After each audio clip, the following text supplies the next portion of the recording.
Hi guys, welcome back to the channel and this new video. First of all, I'd just like to say a big thank you to all those that previously watched the video, liked and subscribed, etc. It's very much appreciated. In this video, I want to go back to the previous two products that we designed. Over the New Year period, I thought of a few iterations to the designs that would make them better, and I thought it would be prudent to go back into those designs, edit them, so just in case you were following along and you wanted to continue with that journey, I'll show you how I would iterate the designs and what I've done to hopefully make them a little bit better. So here is the previous trunking adapter design. This was printed in Bamboo Labs blue grey PLA, and one of the things I quickly realised after I'd mounted it was I could really do with an entry point here for if I mount it to the wall and want to pass the cables through. So I'm going to jump into CAD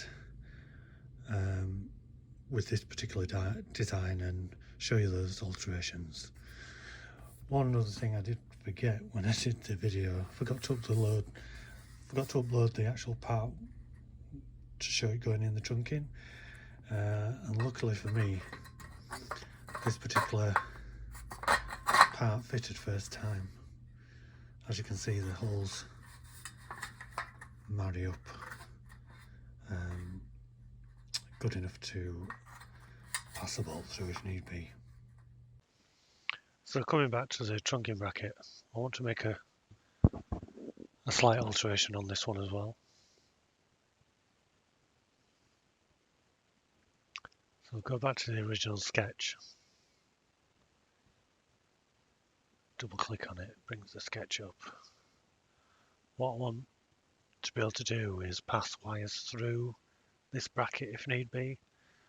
So what I'm going to do, I'm going to create another circle on this centre and pull it out. I think we'll do that at 30mm. I could just extrude this internal kind of square out, but I think it'll just give it a bit more structural integrity if we just extrude this centre all out. Gives plenty of space to pass through, but cables through if need be.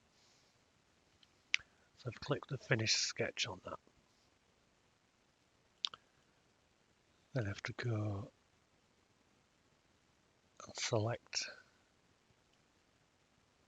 well actually press extrude and select these 4 quadrants. Just rotate it around so you can see. And if we pull this down, it will cut through the body. You see on this right hand side it says operation cut. So that's cutting the hole now in this base plate. So click OK with that. And as you can see, there's a hollowed out section on there.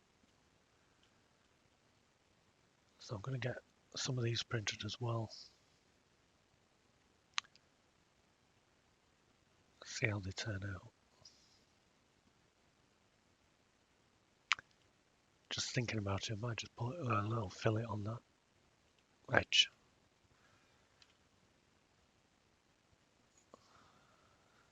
Save 2mm again.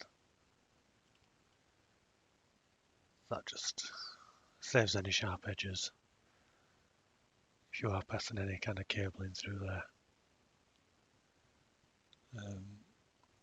In the specific area where I want to mount it, it could do with having that facility to go through the wall into an existing trunking channel. So like I say, I'll get these exported and I'll print them out and show you the results. So here's a final design we came up with in the last video for the cup holder reducer for the Ford Fiesta. For those that didn't watch the video, this reduces an energy drink within an existing cup holder, so you can hold it firm within your vehicle. One of the things I reflected upon was the fact that this top section seems to be pretty chunky and maybe a bit excessive, and when in the vehicle it can look a bit obtrusive.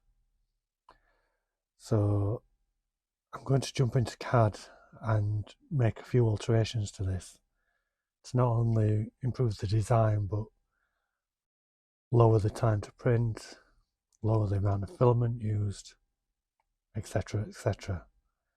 These are all things to be taken into consideration when creating a 3D print. You know, there's no point printing excessive sizes of products or using excessive plastic, because it also takes a longer time, etc, etc. So we'll jump into CAD in a short while regarding this product. So I'm just going to make a few adjustments to this model, purely from an aesthetic point of view, to try and slim it down a little bit, reduce the amount of material consumption, etc. So I'm just going to go back to the initial sketch. I'm going to change this outside into, and rather than add 20mm, I'm going to add 10mm, so it just overhangs by 5mm on either side. So that brings that in a little bit. So I'll click Finish. Then I'm going to go back to the first extrusion. And I initially extruded that by 15mm. And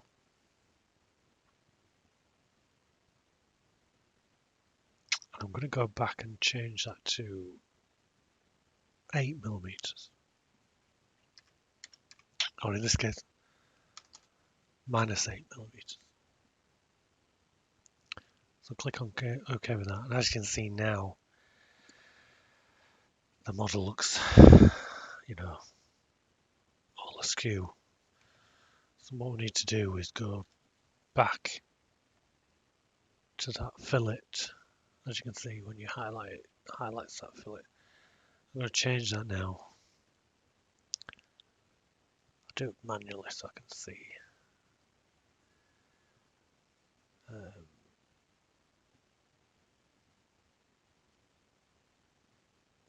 So to me, just by looking by eye,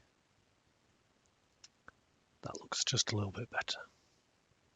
So we'll set it at 4mm just so it's precise. And as you can see now, it just slims it down a bit, so when it's in the vehicle, hopefully it won't be as obtrusive. So obviously I may put these up for sale on one of our shops, so you know, if we do get any orders, I want to be able to make sure that they, you know, print efficiently, and obviously so it looks the best for the customer. So I'll go ahead and print another one of these and show you the results. So here's hopefully the final iteration of my tongue-in adapter with the improvements we've just made in CAD. This again, hot off the printing press. This is actually using Bambu Lab dark grey PLA, which again the finish is impeccable really, considering the cost of the machines. It just comes out perfect. and I have actually printed 3 of these, and I could do with printing a couple more actually. So going to the design, as per the CAD, you can now see the centre hole, which will allow wires to pass through. You know, say if you're mounting it to a wall, you want the wires to pass through the wall as well. It can go straight into your trunking. If you can look closely inside, I don't know if you can see, but there's the filleted edge, or the chamfered edge, should I say, on the internal diameter. I did actually reduce it down to 1mm off camera, because I thought the 2mm was slightly excessive. The other thing I did off camera, I just put a chamfer on this outside edge on either side, just because I just think it gives a lot nicer appearance. So again, these are ready for me to mount now. Hopefully will allow me to carry on with the rest of the lighting trunking. In turn will allow me to illuminate what I call my print farm better, because the lights are just dangling from the ceiling at the moment, a bit in an ad hoc style. So here's the final product hot off the printing press after we've made the changes. As you can see, now with the can in place, this profile is a lot slimmer, takes up a lot less material, and shaves about 30 minutes off the print time. So bear in mind, I might just put these up for sale to see if anyone in the UK wants one. They probably won't, but you know, we'll see. But the purpose of this video is for illustration. If people did want one, then obviously I would need to churn these out on my printers. So it needs to be fast, efficient, no post-processing, no supports if possible. So it's just wham bam, off to Sam kind of procedure. So as you can see, all 3 iterations of the product are in front of you. This is a good illustration of, obviously, you know, don't be afraid to go back and revise the product. You know, you've got a 3D printer, you can easily print a new copy. So revise your product, make it better, improve upon it. You know, generally if you were to get this molded in China somewhere, or have expensive tooling made, you know, the tooling for this alone could cost £5,000 to £10,000 to get that part made. So the fact you can print it on a, you know, £180 or $200 printer within a couple of hours at a cost of the filament, which may be about 80 UK pence, or maybe just some less than $1 if you're in America.